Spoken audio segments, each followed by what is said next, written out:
आपका स्वागत है। मैं हूं डिम्पी कालरा और हमेशा की तरह इस आधे घंटे के अंदर हम आपके सामने सभी ग्लोबल पैरामीटर्स, भारतीय बाजारों में आज क्या होने वाला है, नंबर्स क्या रहे और आज आपको क्या करना चाहिए, इसका पूरा लेखा जोखा आपके सामने हो जाएगा।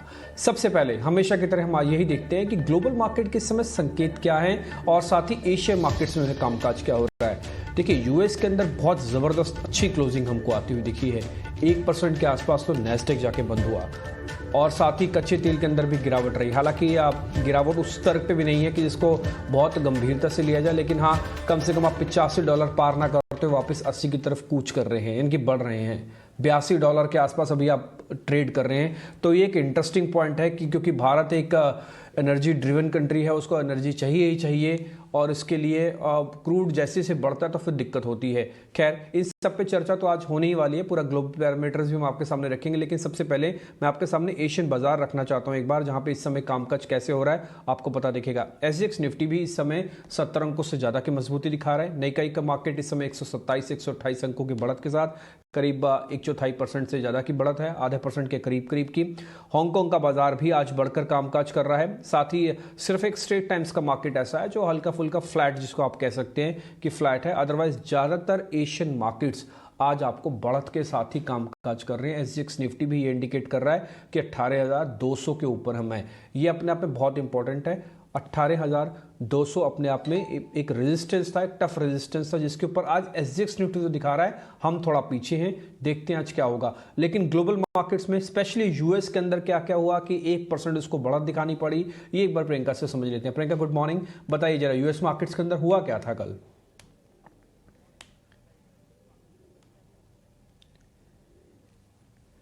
ओके, ठीक है। लगता है प्रियंका से इस समय बात नहीं हो पाएगी, लेकिन कुछ एक जो पैरामीटर्स हैं ग्लोबल मार्केट्स के, वो मैं आपके सामने रख देता हूं और कहां पे क्या क्या तेज़ी हुई है। सबसे इंपॉर्टेंट बात तो यूएस मार्केट्स के अंदर जो कमेंट्री निकल के आई है कि अभी भी एनर्जी प्राइसेस को लेकर वो सतर्क हैं, इन्फ्लेशनरी प्रेशर बना रहेगा, ऐसी कोई खास चिंता है नहीं। एक और चीज़ है कि आईटी के शेयर्स काफ़ी अच्छे से बढ़कर चले वहाँ पर भी, और एक बैक टू बैक 2 दिन है जब आईटी के शेयर्स में अच्छी मजबूती हमको आती हुई दिखी है। 1% के साथ मजबूती के साथ बंद हुए। नैस्डैक और डाउ में जो बेसिक फ़र्क है वो आईटी शेयर्स का है, इसकी वजह से हमको ये अच्छी मजबूती हमको बनती हुई दिखी है। इसके अलावा डॉलर की तेज़ी के चलते भी ब्रेंट क्रूड में हमको थोड़ी नरमी आती हुई दिखी है, ये एक सेकेंड पॉइंट था। क्रूड अभी $81-82 के करीब है, क्योंकि इन्वेंट्री, हालांकि इन्वेंट्री में किसी तरह का कोई बदलाव की जो बैठक होनी थी उसमें कोई वैसा कुछ नहीं निकल के आया, लेकिन हाँ फिर भी जो डॉलर की मजबूती है उसने कहीं ना कहीं आके जो एनर्जी ड्रिवन चीज़ें हैं उसको धीरे धीरे कम किया, उनके दाम को कम किया है, जैसे कि क्रूड के दाम। हालांकि आज भारत में भी क्रिप्टो करेंसीज को लेकर एक अहम बैठक होने वाली है और इस बैठक के बाद फिर आगे चल के इस सत्र में बिल भी आएगा। लेकिन क्रिप्टो वैसे अगर आप देखें तो ग्लोबली नए रिकॉर्ड स्तर पर पहुंच चुका है, 65,000 के पार, $65,000 के पार इनफैक्ट यूएस मार्केट्स में क्रिप्टो है। ये अपने आप में नई हेज कमोडिटीज़ है। आप देख रहे होंगे गोल्ड के मार्केट चला, क्रिप्टोस का मार्केट चल रहा है और सीएलएसए की 5वीं रिपोर्ट ये आ गई है कि भारतीय बाजारों में प्रॉफिट बुकिंग करनी चाहिए। तो सारे के सारे ग्लोबल पैरामीटर्स कम से कम बाजार की कॉशियस टू पॉजिटिवनेस के साथ ही अभी बढ़ते हुए दिख रहे हैं। तो ये ग्लोबल मार्केट के संकेत हमने आपके सामने रख दिए। अब आते हैं जरा आगे बढ़ते हुए एफआईज डीआईज ने क्या क्या कामकाज किया, एक बार ये देख लेते हैं। फिर आज के मेहमान अजीत मिश्रा से भी हम जुड़ जाएंगे और उनसे पता करेंगे कि हमको करना क्या चाहिए। पहले जरा एफआईज और डीआईज का कामकाज मैं आपके सामने रखता हूं। एफआईज का कुल मिला के कैश मार्केट के अंदर 500 करोड़ रुपए की खरीदारी हुई है। डीआईज ने 800 करोड़ रुपए की खरीदारी की है। इंडेक्स फ्यूचर्स में 2000 करोड़ रुपए की खरीदारी, इंडेक्स ऑप्शंस में 3000 करोड़ रुपए की खरीदारी, स्टॉक्स फ्यूचर्स में 800 और सिर्फ स्टॉक ऑप्शन है जहां पे 112 करोड़ रुपए बेचा है। कुल मिला के अगर आप 6 पैरामीटर्स पे देखते हैं जो इंस्टीट्यूशंस कामकाज करते हैं, एक ही पैरामीटर स्टॉक ऑप्शंस, जिसको हम ज़्यादा काउंट भी नहीं करते वो, क्योंकि वो तो टिपिकली हेज वेज के लिए इस्तेमाल होता है, उसको सीधा सीधा कोई नहीं ट्रेड लेता है। भारतीय बाजारों में भी कम उसको ट्रेडिंग में किया जाता है क्योंकि वॉल्यूम कम होता है। इंस्टीट्यूशनल जब आते हैं वो तो हाई वॉल्यूम के साथ आते हैं, इसलिए वो ज़्यादा उसको ज़्यादा मायने नहीं रखे जाते। सबसे ज़्यादा इंपॉर्टेंट इंडेक्स की ऑप्शंस होती हैं और कैश मार्केट का सेगमेंट होता है, वहाँ पे प्लस दिखे हैं हमको दोनों। तो ये एक अच्छा साइन है कि जब आप बाजार को 18,200 को हो सकता है गैप के साथ ब्रेक करें और उस समय आपके पास back to back institutional data काफ़ी स्ट्रांग हो, ये दूसरा इंपॉर्टेंट पॉइंट है आज की मार्केट में नोटिस करने वाला। अब पिछले 5 दिन का 6 दिन का डाटा अगर मैं आपको बताऊं 8 तारीख से लेकर 12 तारीख के बीच में, तो पहली बार पिछले 8 तारीख से 12 तारीख के बीच में, 12 तारीख यानी कि लास्ट ट्रेडिंग सेशन का डाटा, जिसमें एफआईज ने 511 करोड़ रुपए की खरीदारी की है। ये 6 दिन का वनवास टूटा है, 6 दिन का, उससे पहले का भी वनवास टूटा है। मैं तो आपको सिर्फ हफ्ते भर डाटा बता रहा हूँ, उसके अंदर 6 दिन में आप सिर्फ एक बार ऐसे हैं जब एफआईज ने कल 511 करोड़ की खरीदारी की है। अजीत मिश्रा रेलियर सिक्योरिटीज़ के मेरे साथ जुड़ चुके हैं। अजीत सर, बहुत बहुत शुक्रिया, थैंक यू वेरी मच आज समय देने के लिए। डाटा, ग्लोबल मार्केट्स का सेटअप, न्यूज़ का फ्लो, आज सब कुछ ये कह रहा है ना केवल 18,000 बचाएंगे बल्कि 18,200 के पार ले जाएंगे। हम कितना ठीक बोल रहे हैं सर, जो आपकी कैलकुलेशन से आप बताइए। Good morning Dimpy. तो डिम्पी, यस, देखिए जिस तरीके से फ्राइडे क्लोजिंग हुई थी 18,100 के मार्क के ऊपर, वो कहीं ना कहीं पॉजिटिव साइन था। बिकॉज उससे पहले तक, एक दिन पहले तक ही इंडिकेशंस ये थे कि हम शायद निफ्टी को 17,650 तक के लेवल तक जैग होते हुए देखेंगे। पर जो रीबाउंड आया काफी डिसाइसिव था, एंड तक वो गेन सस्टेन हुए। और आज के सेशन में हम देख रहे हैं कि एसजीएक्स भी पॉजिटिव इंडिकेशन दे रहा है। जो डेटा आया था फॉरेन फ्लो का, वो भी पॉजिटिव रहा। तो इंडिकेशन तो यही है कि गैप अप ओपनिंग होगी। अब नेक्स्ट क्या है, तो 18,100 के ऊपर 18,350 तक के लेवल्स हैं, बट बीच में एक पॉज जरूर हो सकता है 220 के राउंड पे। तो 18,220 से लेकर 350 ये की लेवल होंगे इंडेक्स के ऊपर के साइड पे। इन केस अगर मार्केट में प्रॉफिट टेकिंग आता है हाई लेवल्स पे, तो 18,060 से लेकर 17,980 ये की सपोर्ट एरियाज होंगे। बैंकिंग में डिम्पी अभी भी थोड़ा सा चैलेंज है। अगर मैं बात करूं तो लास्ट ट्रेडिंग सेशन में जो सेक्टर था जिसने मार्केट को कहीं ना कहीं सपोर्ट किया था काफी हद तक, वो था आईटी। तो बैंकिंग में नो डाउट पॉज जरूर आया है, बट जो अंडर परफॉर्मेंस है, अगर आप क्लोजिंग देखेंगे लास्ट वीक की बैंकिंग की, तो करीब 0.5% से ज्यादा की डिक्लाइन के साथ वो बंद हुआ था। तो वो एक कंसर्न जरूर रहेगा। बट यहाँ पे भी अगर ये हम 39,500 के लेवल को डिसाइसिवली क्रॉस कर पाते हैं, तो वो एक डेफिनेटली एक ट्रिगर रहेगा कि मार्केट यहाँ से एक्सटेंड करेगी इस मूव को। तो 39,200 से लेकर 39,500 ये रेजिस्टेंस लेवल्स रहेंगे बैंक निफ्टी में, और 38,300 से लेकर 37,700 ये सपोर्ट एरिया रहेंगे इन केस अगर मार्केट में या बैंक निफ्टी में डिक्लाइन आता है। ठीक है अजीत, अगर मैं आपसे आज के शेयर्स पूछूं तो आप आज के शेयर्स कौन कौन से दे रहे हैं? आज के जो स्टॉक्स होंगे डिम्पी, जहां पे स्ट्रेंथ है वहीं पे रही है। भारतीय एयरटेल एक कंसिस्टेंट परफॉर्मर रहा है और अभी ये अपने रिकॉर्ड हाईज पे भी है। लास्ट ट्रेडिंग सेशन में काफी अच्छे गेंस के साथ ये बंद हुआ था, और एक कंसोलिडेशन का भी एंड हुआ है। एक करीब 1-1.5 महीने से एक रेंज था, उसका एंड हुआ है। तो एंटिसिपेशन ये है कि ग्रेजुअली ये 800 तक के लेवल्स आपको दिखा देगा। तो यहाँ पे आप रहिए 715 के पोजिशनल स्टॉप लॉस के साथ। आईसीआईसीआई प्रू कल के सेशन में, मीन्स फ्राइडे के सेशन में, एचडीएफसी लाइफ और आईसीआईसीआई प्रू दोनों में ही काफी स्ट्रॉन्ग ट्रैक्शन देखने को मिला था। तो वो मुझे लगता है कि वो ट्रैक्शन कंटिन्यू रहना चाहिए यहाँ पे। तो यहाँ पे भी 660 रुपए के स्टॉप लॉस के साथ 690 रुपए तक के लिए बाइंग की रिकमेंडेशन होगी आईसीआईसीआई प्रू में। ठीक है, आज आपने 2 शेयर दिए हैं, एक तो आईसीआईसीआई प्रू दिया है, दूसरा आपने दिया है अब भारती एयरटेल। मैं थोड़ा सा मुश्किल कर देता हूं आपके लिए सवाल, दोनों में से अगर मेरे को एक लेना हो तो भारतीय एयरटेल पे ज्यादा कन्विक्शन है आपका? देखिए, अगर आपको मोमेंटम प्ले करना है तो you should go with ICICI Pru. अगर आपको कंसिस्टेंसी प्ले करना है तो you can go ahead with Bharti Airtel. ठीक है, ये ज़्यादा अच्छे से आपने क्लियर किया। मोमेंटम प्ले करने के लिए आईसीआईसीआई प्रू है, अगर वैसे आपको कन्विक्शन प्ले करना और थोड़ा रखना भी है तो फिर भारतीय एयरटेल उसके लिए ज़्यादा ठीक है। दोनों के लेवल्स अच्छे से नोट कर लीजिएगा। भारतीय एयरटेल का टारगेट करीब करीब 800 रुपये है। इंटरेस्टिंग है, बड़े टारगेट्स ज़्यादातर एक्सपर्ट्स हमको यहाँ पे दे रहे हैं, और आईसीआईसीआई प्रू का टारगेट भी 690 रुपये है। अजीत, बहुत बहुत शुक्रिया, थैंक यू वेरी मच आज सुबह सुबह एक तो इंडेक्स पे अपना व्यू देने के लिए और दोनों ही शेयर्स हमको बताने के लिए।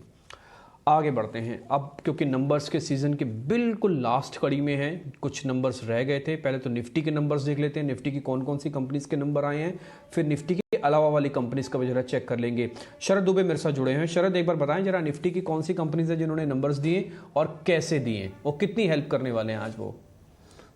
जी, गुड मॉर्निंग डिम्पी। तो सबसे पहले हीरो मोटो की बात करेंगे। नंबर्स अगर देखें अगर तो बहुत अच्छे नंबर्स आए हैं, और सारे जो रेवेन्यू का बीट देखा है, एबिडा में बीट देखा है, इवन पैट में जो एक अच्छा बीट देखा है अनुमान के हिसाब से, और ओवरऑल जो है कंपनी की जो ईवी की जो बुलिशनेस है थीम, उस पर भी एक अच्छा जो है रिएक्शन देखने मिलेगा। जो अर्निंग्स आई है बहुत अच्छे आए हैं और एक पॉजिटिव जो है रिएक्शन मिल सकता है और आपके स्पेशली जो ऑटो स्पेस में है एक टाइप से टर्न अराउंड जो होती है, आप कह सकते हैं at least short term turn around जो है आने लगी और बहुत सारे कंपनीज जो हैं आपके ईवी अनाउंसमेंट कर रहे हैं। और दूसरा बात, जो सेमीकंडक्टर की जो शॉर्टेज है उस पर भी कंपनीज कह रहे हैं कि अगले 6 से लेकर 12 महीने तक जो है ये इशू सॉल्व हो सकती है। तो एक बहुत पॉजिटिव मोमेंटम रहेगा हीरो मोटोकॉर्प के स्टॉक पे।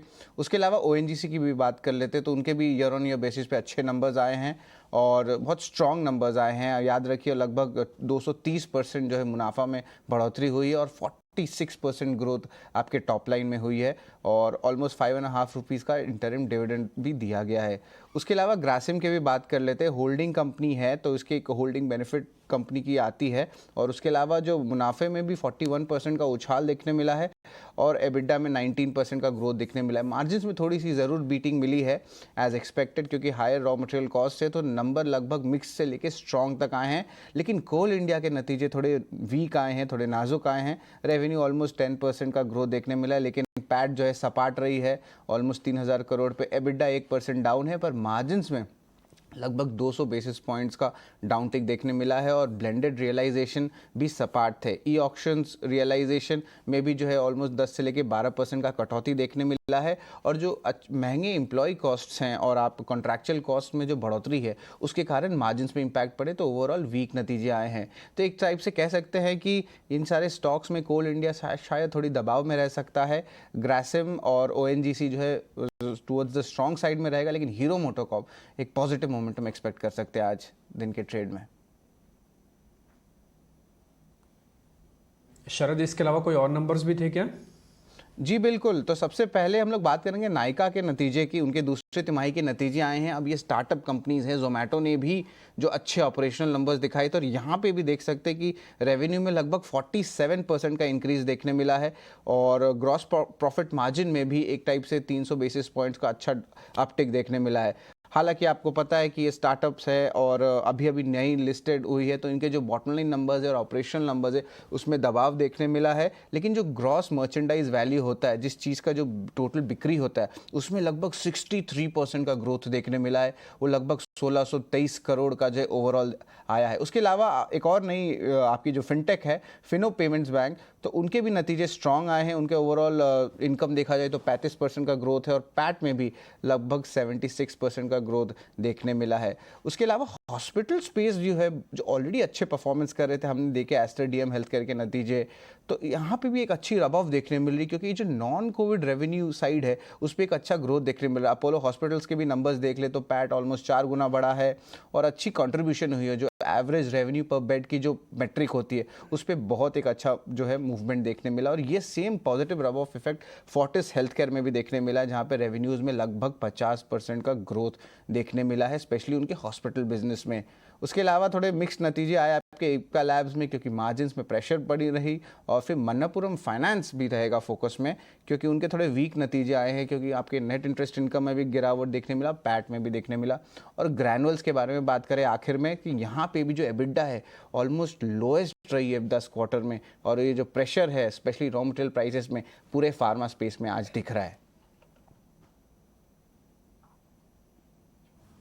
नंबर्स बहुत सारे थे, हालांकि नंबर्स पे बिल्कुल कैटेगरी वाइज आपको शरद ने बताया कि कहाँ पे स्ट्रॉन्ग नंबर्स हैं और कहाँ पे हल्के से मिक्स्ड नंबर रहेंगे। तो आप वैसे ही अपने शेयर को ना मार्क कर लीजिए, Green Marc, red mark, blue mark, ताकि आपको पता लगे किसके नंबर अच्छे हैं किसके नंबर खराब हैं। खैर नहीं हाउ, बड़ी कंपनीज में ओएनजीसी और हीरो मोटोकॉर्प के नंबर्स आपके लिए ज़्यादा बेहतर होंगे, इन पे आप ज़्यादा फोकस कीजिएगा। आज हमने इस सेक्टर के हिसाब से एनर्जी को ज़्यादा वेटेज भी दे रहे हैं। खैर आगे बढ़ते हैं। शरद क्योंकि बहुत बेहतर तरीके से आपको बता रहे थे कि नंबर्स कैसे हैं, उसी बेहतर तरीके से उनसे हम जरा खबरों वाले शेयर्स भी पता कर लेते हैं। शरद बताइए, बेहतर तरीके वाले खबरों वाले शेयर। तो सबसे पहले डिम्पी टाटा स्टील रहेगा फोकस में। रिपोर्ट्स आ रही है कि वो जो अपने प्लान है थाईलैंड की बिजनेस की, उसको रिवाइव करने चाहते हैं। लगभग $410 मिलियन का जो वैल्यूएशन वाली ये बिजनेस है, और आप देख सकते हैं कि टाटा ग्रुप के stocks as a whole restructuring theme पे भी चल रहे हैं और एक री रेटिंग हो रही है। तो ये बहुत इंटरेस्टिंग पोर्शन होगा स्पेशली टाटा स्टील के तरफ से। उसके अलावा आईजीएल ने अपनी जो है प्राइस हाइक कर दिया सीएनजी प्राइस की, लगभग ₹2.28 पर केजी का एक प्राइस हाइक देखने मिला और ये दूसरा प्राइस हाइक है। उसके अलावा रोड कंस्ट्रक्शन स्टॉक्स भी रहेंगे फोकस में और थोड़ी सी दबाव देखने मिल सकती है, क्योंकि जो H1 FY22 के जो हाईवे कंस्ट्रक्शन का जो ओवरऑल कंस्ट्रक्शन हुआ उसमें 10% की कटौती हुई है। क्यों हुई है? क्योंकि मानसून हुई और डिले हुई है मानसून्स में, तो एक टाइप से एक नेगेटिव इम्पैक्ट जो है पड़ सकता है। उसके अलावा टाटा पावर में एक पॉजिटिव इम्पैक्ट देख सकते हैं, क्योंकि मिनिस्ट्री ऑफ पावर जो रिन्यूएबल एनर्जी है, उन्होंने मॉड्यूल कैपेसिटी, जो सोलर मॉड्यूल कैपेसिटी होती है, उस पर लगभग 15 से लेकर 20% तक का कैपेसिटी एडिशन दे दिया है सारे प्लेयर्स को। और सबसे टाटा पावर रिन्यूएबल जो आर्म है वो one of the biggest beneficiaries हो सकती है। और उसके अलावा विप्रो ने भी कार्गो वाइज सर्विस पार्टनर के साथ जो है ऑपरेशनल्स के लिए एक डील सेट की है। और हम लोग बात कर रहे थे कि ईवी स्पेस पे, तो ईवी स्पेस पे अशोक लीलैंड के ने 2 ईवी आर्म्स एक्चुअली बेच रहे हैं 305 करोड़ रुपए पे। और हीरो मोटोकॉर्प जो है अपनी इलेक्ट्रिक व्हीकल की जो सेगमेंट है वो लगभग मार्च 2022 में लॉन्च करेंगे और सबसे पहला जो प्लांट होगा वो आपका चित्तौड़ में होगा। उसके अलावा ऑफ कोर्स आपके एनटीपीसी और इंडियन ऑयल ने भी एक करार किया है ग्रीन एनर्जी के लिए। तो आप देख सकते हैं कितने सारे अनाउंसमेंट्स आपके ग्रीन एनर्जी में आ रहे हैं और ईवी स्पेस में आ रहे हैं, और ये आज जो है हमारा बल्क रहने वाला है खबरों के दम पे फोकस आज। ठीक है शरद, बहुत शुक्रिया, थैंक यू वेरी मच। ये सारे नंबर्स को पूरा पाइल अप करके आपने बताया और साथ ही साथ ये भी बता दिया कि इस समय स्टॉक्स एंड न्यूज़ की खबरों वाले शेयर कौन कौन से हैं। आगे बढ़ते हैं। जब आपने खबरों वाले शेयर्स देख ही लिए, नंबर्स देख ही लिए, अजीत से आज आपने 2 कॉल समझ लिए हैं, भारती एयरटेल और ICICI प्रू। तो इसके अलावा आज कुछ और भी हैं, ये सेंट्रम की जो कॉल्स हैं वो भी हम आपके सामने रखते हैं। जुबिलेंट फूडवर्क, शुक्रवार को आपका ध्यान है हमने आपको नोटिस भी करवाया था, यही सेंट्रम ने भी नोटिस किया और आज उन्होंने कॉल्स में इसको कन्वर्ट कर दिया। टारगेट दिया 4100 रुपये का, 3955 एक स्टॉप लॉस दिया है उनकी लिस्ट में। दूसरा एक टाटा की कंपनी है जो कि AC में है, वो है वोल्टास, इसमें 1300 रुपये का टारगेट है। इसकी बिल्कुल कॉन्टेरियन है वर्लपूल, जितनी वो कमज़ोर है टाटा वोल्टास उतना ही मजबूत हो गया। 1300 रुपये का टारगेट है, 1250 का एक स्टॉप लॉस आपको रखना होगा। तो अब तक आपके पास 4 ट्रेडिंग कॉल्स कन्वर्ट हो चुके हैं। First is Bharti Airtel, second है ICICI Pru, third is Jubilant Foodwork, fourth is Voltas. इन चारों ट्रेडिंग कॉल्स का आज भरपूर फायदा उठाइएगा आप और उम्मीद करते हैं कि अच्छा ट्रेड आपको मिल जाएगा, क्योंकि आज SGX निफ्टी भी इस समय ठीक है। नंबर्स भी आपको मिल गए। अब एक हिस्सा और है, उसको हम कहते हैं ब्रोकिंग हाउसेस की रिपोर्ट्स। ब्रोकिंग हाउसेस की रिपोर्ट्स क्या कहते हैं, उसके बाद हम ये समझ लेते हैं ख्याति से। ख्याति जरा बताइए आज ब्रोकिंग हाउसेस की रिपोर्ट्स क्या कह रही हैं। सबसे पहले तो मैं शुरुआत करूंगी ONGC के साथ। CLSA ने ONGC पर खरीदारी की राय बरकरार रखी है। लक्ष्य का है 255 रुपीज़ पर शेयर का। इस कंपनी को देखें तो बाकी सारी बड़ी कंपनीज के सामने इसका FY23 का PE कम रेट में ट्रेड कर रहा है। फिर इसका अगर बाय देखें तो 65% अपसाइड जा सकता है और 8.4% का यील्ड आ सकता है। CLSA ने अपोलो हॉस्पिटल पर भी आउट परफॉर्म की राय बरकरार रखी है। लक्ष्य रखा है 5110 रुपीज़ पर शेयर का। इसकी हेल्थ केयर सर्विसेज के कारण इसका रिजल्ट का प्रदर्शन काफ़ी मजबूत आया है। साथ ही CS ने अपोलो हॉस्पिटल पे आउट परफॉर्म की रेटिंग बरकरार रखी है। लक्ष्य रखा है 5800 रुपीज़ पर शेयर का। जल्द ही ये कंपनी फार्मेसी में पूंजी जुटा सकती हैं। फिर CS ने CZ पर आउट परफॉर्म की राय बरकरार रखी है। लक्ष्य रखा है 400 रुपीज़ पर शेयर का। CLSA ने हिंडाल्को पर खरीदारी की राय बरकरार रखी है। लक्ष्य रखा है 570 रुपीज़ पर शेयर का। इसके मजबूत नोवेलिस रिजल्ट की वजह से इसका इंडिया एबिटा को देखिए तो उसने अनुमान को बीट कर दिया है। इसका गाइडेंस लेकिन फिर भी कह रहा है कि कॉस्ट अगले तिमाही में भी थोड़ी ज़्यादा रह सकती है। CS ने आउट परफॉर्म, इसके अलावा CS ने हिंडाल्को पर आउट परफॉर्म की रेटिंग बरकरार रखी है। लक्ष्य रखा है 640 रुपीज़ पर शेयर का। इसका ऑलराउंड बीट कहा है और ये मेटल स्टॉक्स में कंपनी का टॉप पिक है। आखिरी में देखते हैं जेफरीज ने भारत फोर्ज पर खरीदारी की राय बरकरार रखी है। लक्ष्य रखा है 1050 रुपीज़ पर शेयर का। स्टॉक अभी भी 5.1x पे ट्रेड कर रहा है जो इसका PB है, लेकिन उसका पास्ट PB 6.7x पे ट्रेड कर रहा था। ठीक है ख्याति, आपने इतनी सारी ब्रोकिंग हाउसेस की रिपोर्ट्स देखी, समझी, उनके बारे में पढ़ा भी होगा।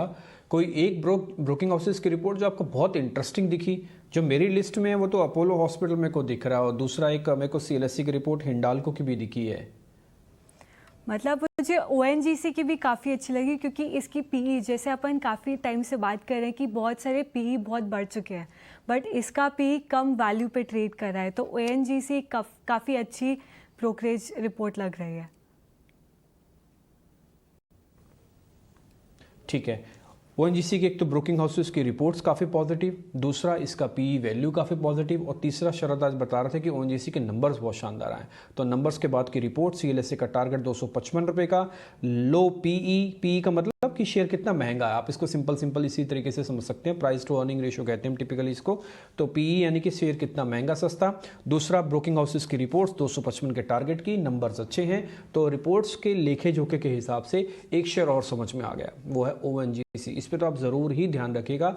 आज हम जब मार्केट की कमेंट्री F&O की आपके सामने रखेंगे, उसमें भी एनर्जी सेक्टर ज़्यादा फोकस्ड वाला हमने रखा है। ठीक है, ये तो ब्रोकिंग हाउसेस की रिपोर्ट्स का भी सेगमेंट हमने कंप्लीट किया यहाँ से। अब आगे बढ़ते हैं कमोडिटीज़, बहुत एक्शन है यहाँ पे। रवि दियोरा मेरे साथ जिस समय जुड़ रहे हैं, उनसे जरा करते हैं बातचीत। रवि सर, बहुत बहुत शुक्रिया, थैंक यू वेरी मच। कहाँ पे आपकी नज़र है आज, किस कमोडिटी को आप ज़्यादा ट्रैक कर रहे हैं, स्पेशली गोल्ड सिल्वर जहाँ पे 7 दिन से तेज़ी है?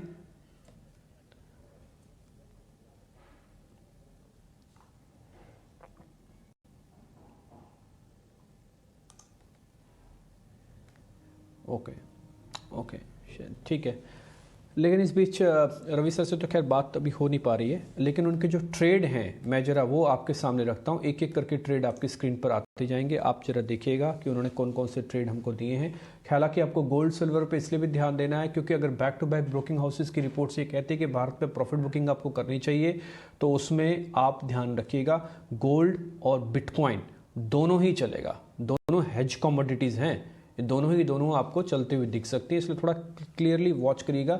और आज हम हेडलाइंस में भी आपको बता रहे थे कि 67,100 के लेवल पार हो गए हैं। खैर, उनके ट्रेडिंग कॉल्स आपकी स्क्रीन पर, नेचुरल गैस पे ध्यान रखिएगा, 372 रुपये का टारगेट होगा आपका।